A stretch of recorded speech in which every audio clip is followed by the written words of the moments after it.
In accordance with the Open Public Meeting Act, NJSA 10-4-6, PL 1975, C 231 S1, amended 2006, C 70 S2, the Asbury Park Board of Education has provided adequate notice of this meeting by sending a notice of the time, date, location, and to the extent known, the agenda of this meeting to the Asbury Park Press, the New Coaster, on January 8th, 2021 via email. Copies of this notice have also been placed in the Administration Building Bulletin Board, District Schools, Asbury Park Municipal Building, Asbury Park Police Department, and filed with the City Clerk on January 8th, 2021. The Asbury Park School District will provide all students with a comprehensive and progressive education where everyone possesses the skill and character to succeed in a diverse, evolving global society. Roll call, please, Mr. Hastings. Saunders Anderson. Here. Ms. Breach. Here. Ms. Cook. Here. Mr. Grillo. Mr. LaRocca. Here. Mr. Remy. Here. Mr. Saunders. Ms. Lozinski. Here. Ms. Etienne. Here. Can we please stand for the flag?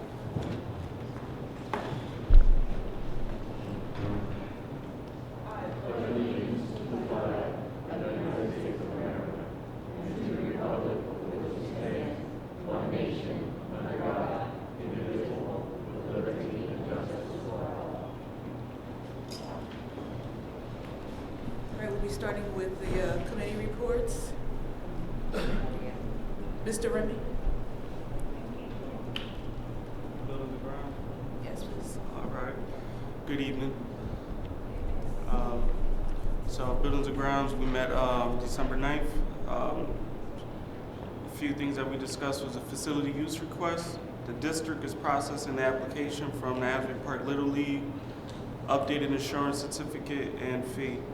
As they are a Class 2 user, no board approval is needed for approval of their use request.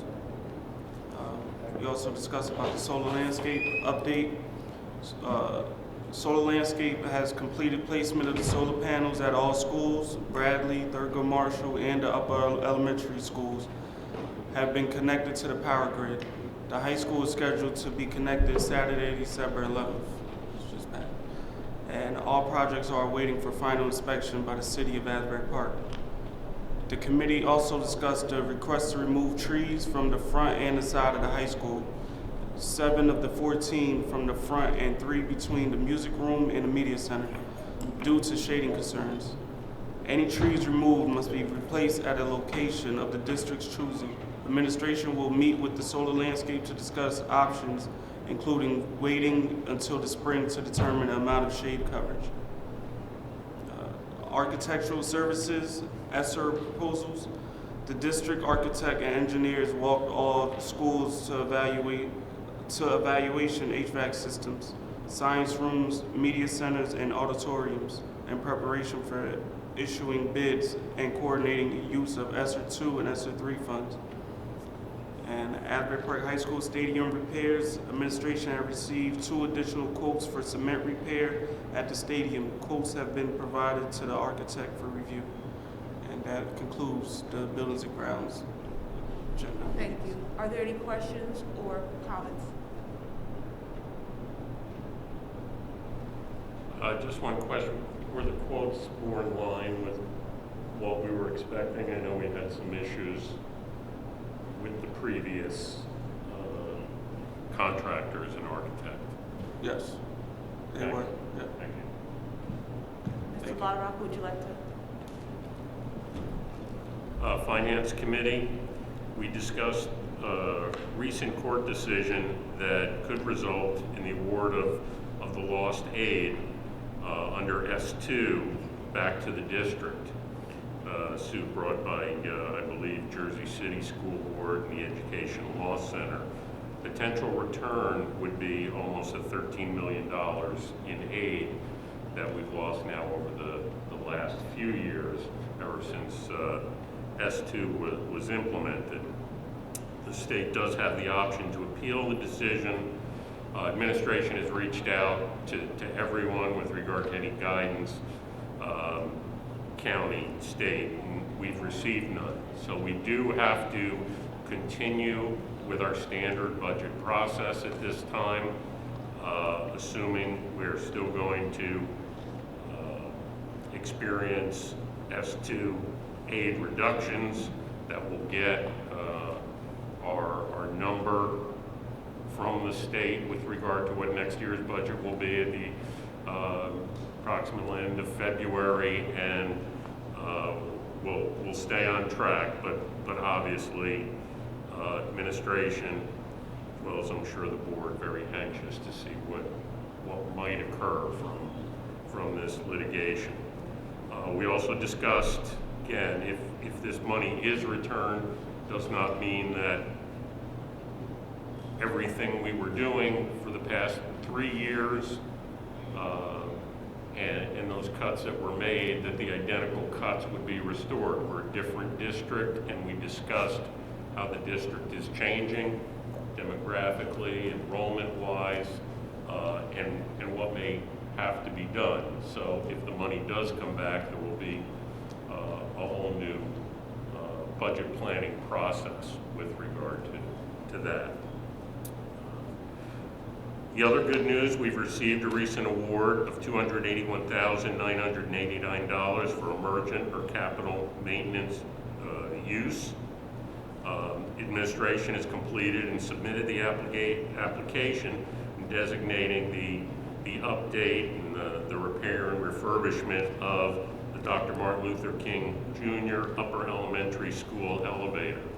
If you recall, we had put out bids on this a while back, and we had put aside over $200,000 to cover it. The bids were well above that, and we as a board determined we needed to,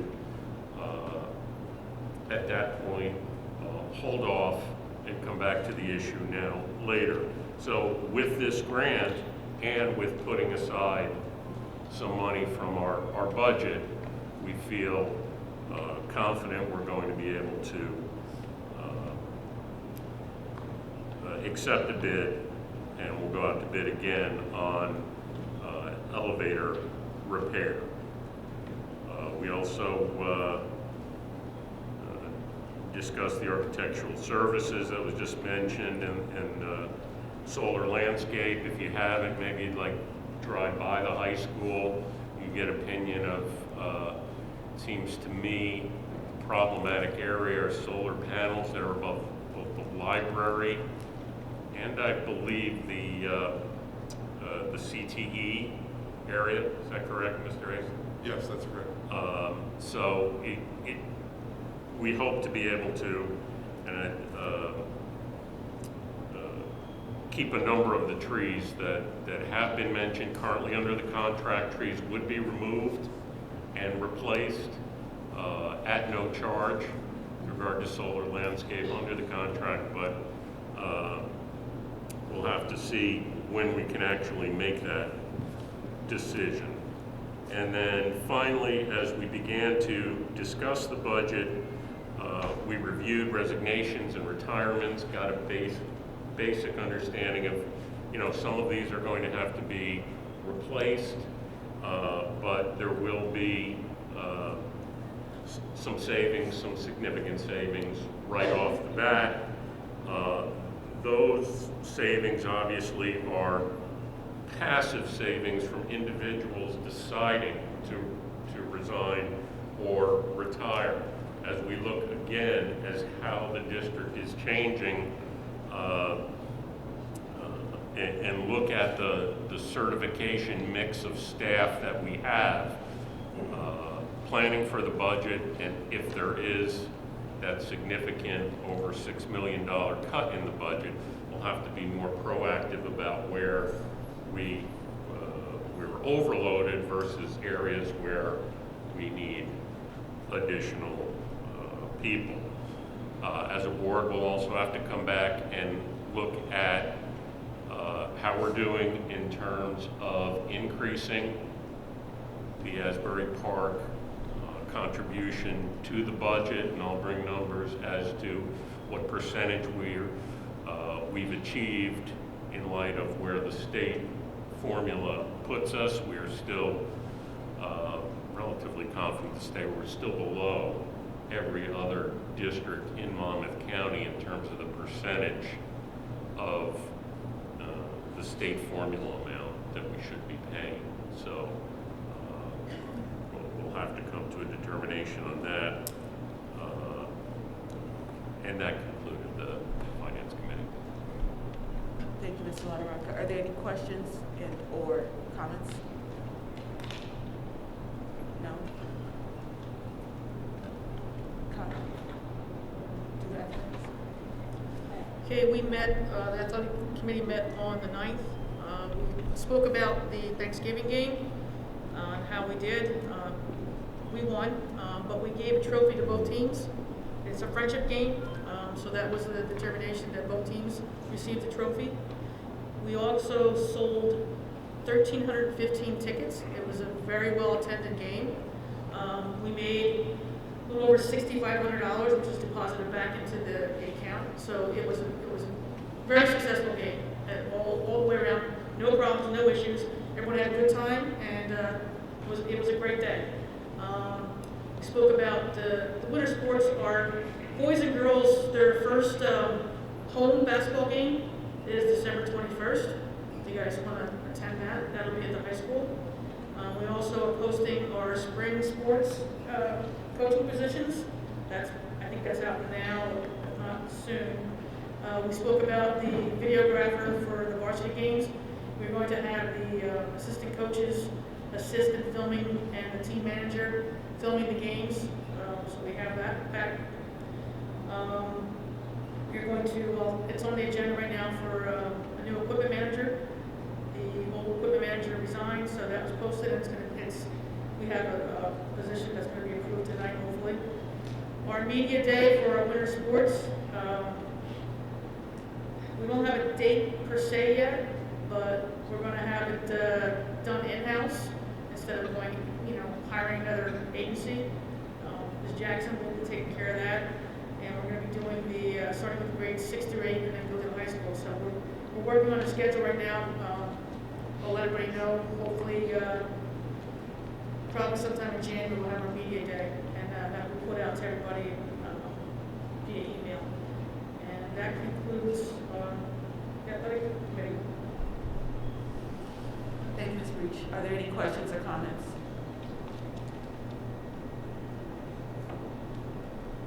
Mr. Grillo? Yes. Thank you. So with policy, there are some policy regulations from the last update, which was 225. They were adopted at our last board meeting. Those were the only updates.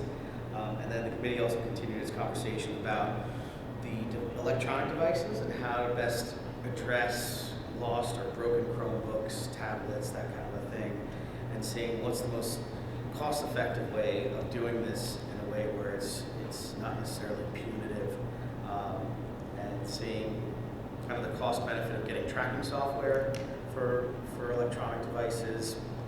The big problem is that the cost of placing an app or some sort of GPS app on over 2,000 devices, it may be a little too expensive, and the cost of that versus the cost of replacing 100 devices, we really have to balance that. We left it open. The conversation is going to continue, and see how we're going to mitigate that, and do a little bit more research to see what's the most cost-effective way of doing it. So, and that's about it. Thank you, Mr. Grillo. Are there any questions or comments?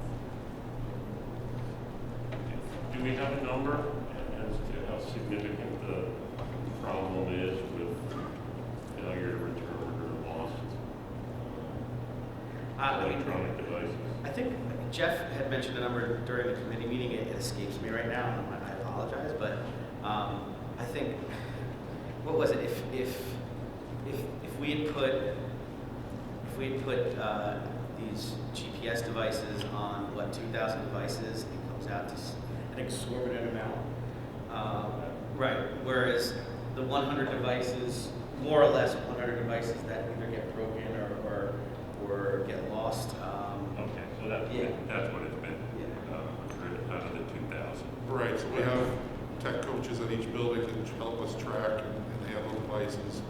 if a student comes in and the device is broken or isn't working, they address that, swap out one that's in the building, so the student can continue to utilize it. And then the issue is obviously if it's broken screen or get dropped or those sorts of things, or it's lost, left it somewhere and you don't remember where. Those get into the costs associated with replacing the units.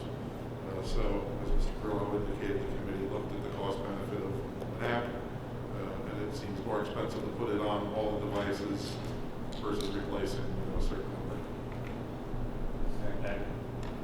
The other part is that was discussed was the fact that a lot of times the devices, we want there to be consequences if folks aren't taking care of the devices, but at the same time, we don't want it to be punitive towards families that are already having a tough time as it is because somebody accidentally dropped a tablet or something like that. So I think it's something that warrants much more discussion and seeing where the best benefits for it. So. Thank you, Mr. Grillo. Ms. Cook? Good evening, everyone. Okay, so recommended board approval for some school trips coming up. Also recommended board approval to develop and submit applications, for the AmeriCorps Day of Service.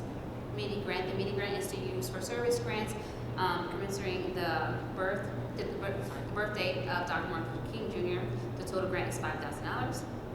Also submit application for immersion and capital maintenance of the need grant. The purpose of the grant is to address immersion projects as well as capital maintenance projects, especially for facilities costs to address the COVID-19 concerns. The grant is $281,989. And also looking for approval for school Saturday Preparatory Academy. The program will run every Saturday from February 5th, 2022 through May 20th, 2022, 11 session Saturdays. The purpose of this program is to provide an increasing intensive instruction to match the students' needs based on the current performance level and rate of progress. The program consists of 1 hour ELA, reading and writing, and 1 hour math instruction. Breakfast and security will be provided. The program will be funded through the SIA funds, totaling cost of $24,794.50. And that is all for me. Oh, I'm sorry, and one more thing that Joe outlined. Oh, yeah. So, I feel like it's so far away. So, during the meeting, we discussed how there were a couple of professional journalists that had reached out to me and kind of saying, hey, we'd love to know if there.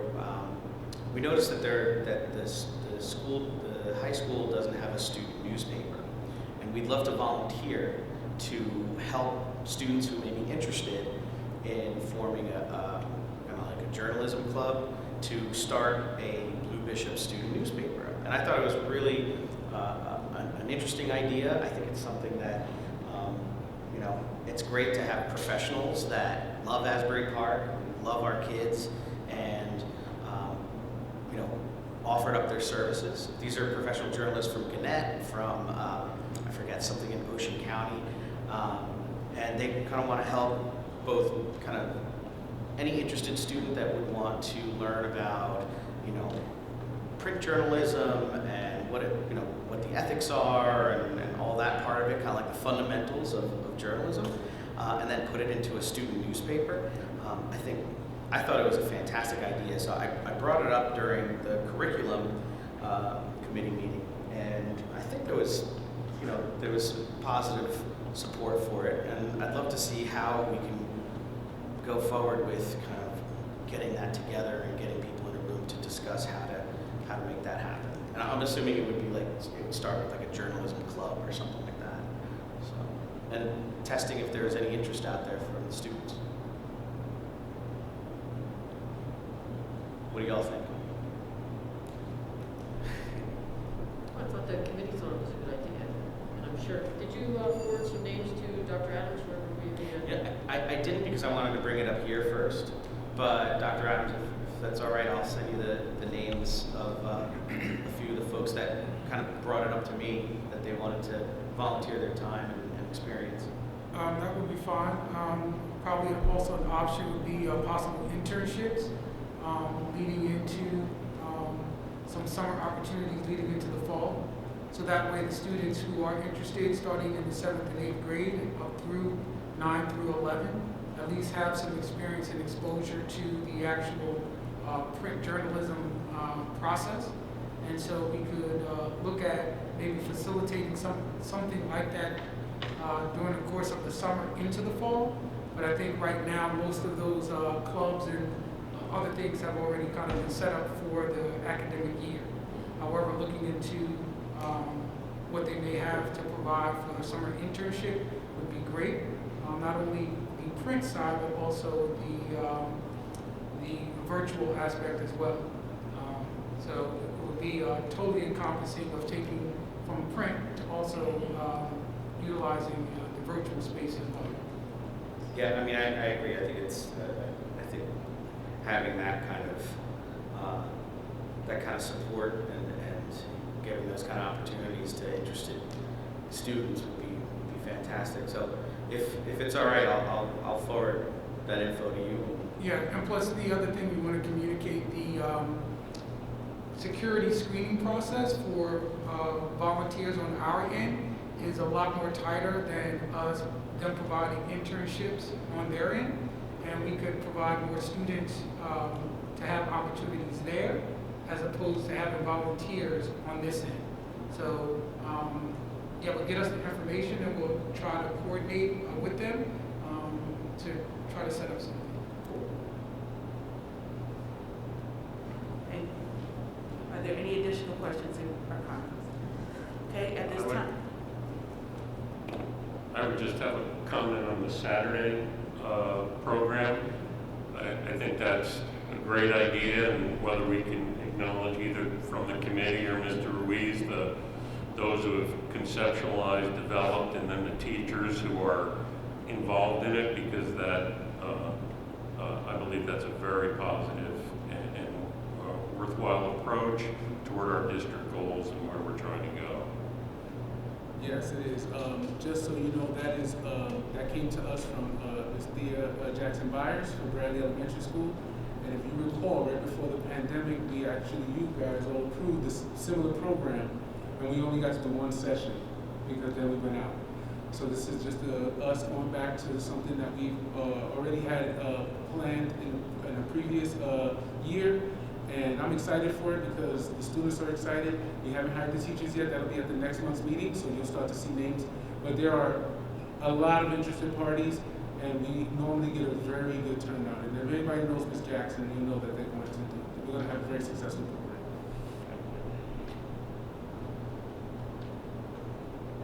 Okay, at this time, we're going to be opening up the floor for public participation. Please come to the podium, state your name and your address and your comment and or question in 3 minutes.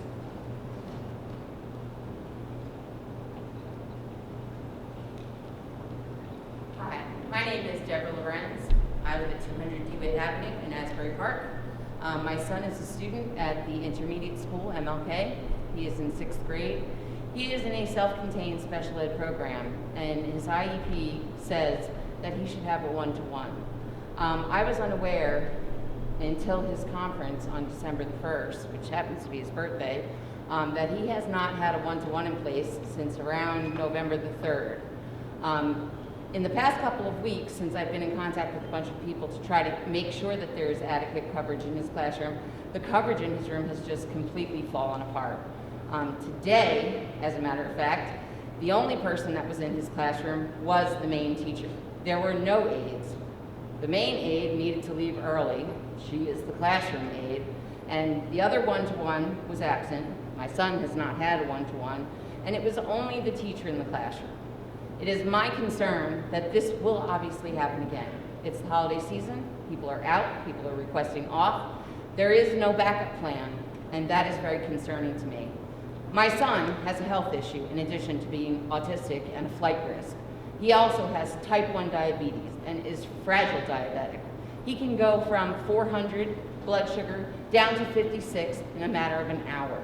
And if there's not somebody watching his signs and symptoms, he can become critically ill. The other day he stole a Pop-Tart during snack time. I don't know if the staff knew that he stole a Pop-Tart or gave him the Pop-Tart. In any case, he didn't make it down to the nurse because people were distracted because there were only 2 people in the classroom where there should have been 4. His blood sugar rose to 406. The nurse needed to act quickly, call his doctor's office, check him for ketones, give him a shot. All of these things could be very detrimental to his everyday health. So that is extremely concerning for me. His IEP says he needs a one-to-one for a reason. Asking a classroom staff person who's supposed to be watching 4 other kids, not my son, is not fair. Not fair to that aide, not fair to my kid, not fair to anyone, especially not fair to my kid. So that needs to be remedied as soon as possible for everyone's sake, especially Jason, because it's not fair to him. So I just wanted to make sure that I went on record to express my concern about this. I know that people are working very hard to do it. I am a special ed teacher in a private school. It is very difficult to find substitutes. I see it everywhere. Perhaps you need to come up with another plan offering teachers some kind of incentive to use their prep periods to cover in other rooms. I did work at another school where they did that. I see I have 10 seconds left. So if you could come up with something, anything, to get bodies in there to cover that room, because they really need it. Thank you. Thank you. Your turn? No, we can go now. I spoke my niece. My name is George Gillia. I wanted to go first. I'm a crossing guard at your high school, and my concern is for the safety of the students and also the safety for me and the other crossing guard that is down on Comstock. We have had so many close mishits of myself and the student because the people ignore the stop sign. Excuse me, ma'am, I hate to interrupt you, but could you please put the microphone closer to you, just because we do want to hear what you're saying. Thank you. That's good? Yes, ma'am. Should I start over? Okay, I am a crossing guard at the school up there, at the high school. And that Sunset Avenue Road is like a freeway for the cars, the trucks, and whoever want to come down there doing the speed. I myself and a couple of kids just missed from people ignoring my stop sign and keep going.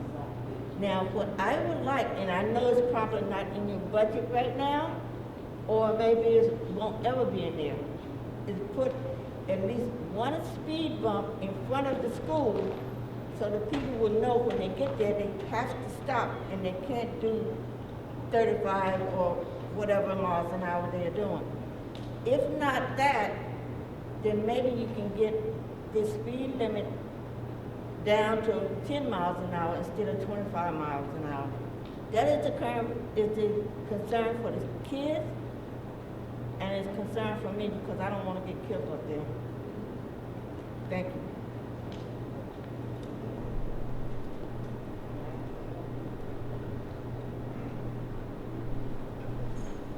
Are there any additional comments and questions? Any other questions? Mr. Hastings, do we have anything?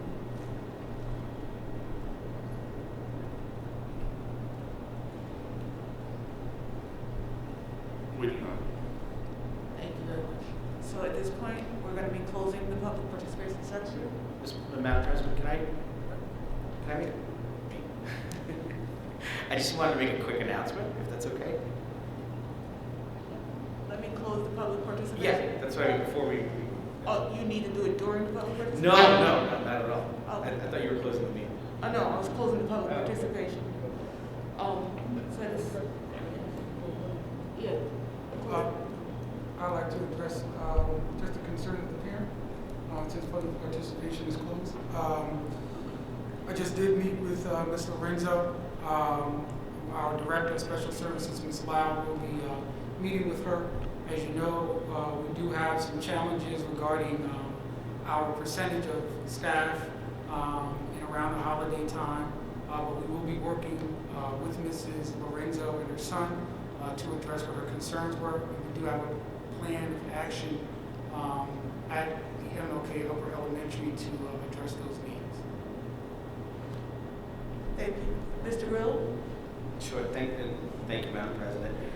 So I just wanted to make an announcement. I don't know if folks are aware, but the City of Asbury Park has created a participatory budgeting committee. And for those of you that don't know what PB is, participatory budgeting, it's essentially the city will allocate a certain amount of money. I believe it's $250,000 for this first year. And folks will be able to actually present and vote on specific projects that they would like to see that money go to. And that $250,000 would be split in for a few different projects. I believe it's 3 or 4. But the great thing about a participatory budgeting committee is that you don't need to be a registered voter. You can be 14 years old or older to be on a participatory budgeting committee. And all you need to be is a resident of Asbury Park in order to sign up and apply for that. I had been contacted by a few people, and actually Councilwoman Chapman had asked me to relay this message that they are prioritizing and looking for high school and middle school students from our school district to kind of apply and participate in this really unique and incredible committee. And it's a really unique opportunity for students that are 14 years or older to participate in a civic or committee like this. Usually you have to be 18 years or older. You need to be a registered voter. For participatory budgeting committee, you don't need to do that. So I wanted to just inform that and let everyone know that this is a really great opportunity. Councilwoman Chapman has already recruited somebody from the Sisters Academy and from, I believe, one of the charter schools as well. And she had asked if we can identify students in the high school and the middle school that could also be a part of it. So Thank you, Mr. Grill. Thank you. We have 4 students that will be participating, and Mr. Ruiz will be providing those names. Awesome. Thanks. Whereas the Open Public Meetings Act allow for the exclusion from discussion at the public portion of this meeting of certain matters as outlined below, and whereas the Asbury Park Board of Education wishes to discuss such matters, made and will make such discussions public when the proper conclusion has been reached. Now, therefore, be it resolved that on December 16th, 2021, the Asbury Park, New Jersey, for the purposes outlined and described below, upon return, action may be taken. And for the members of the public who are present, and for those who may be watching elsewhere, the board is going to retire into executive session to discuss matters of attorney-client privilege, personnel matters, contract matters, and school safety matters. It's anticipated that the board will be returning at or around 7 p.m. Thank you. I'll move it. Second.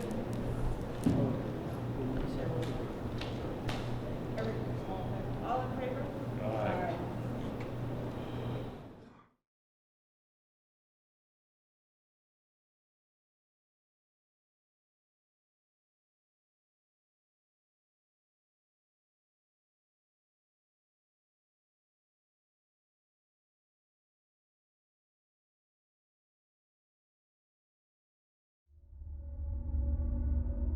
Wow.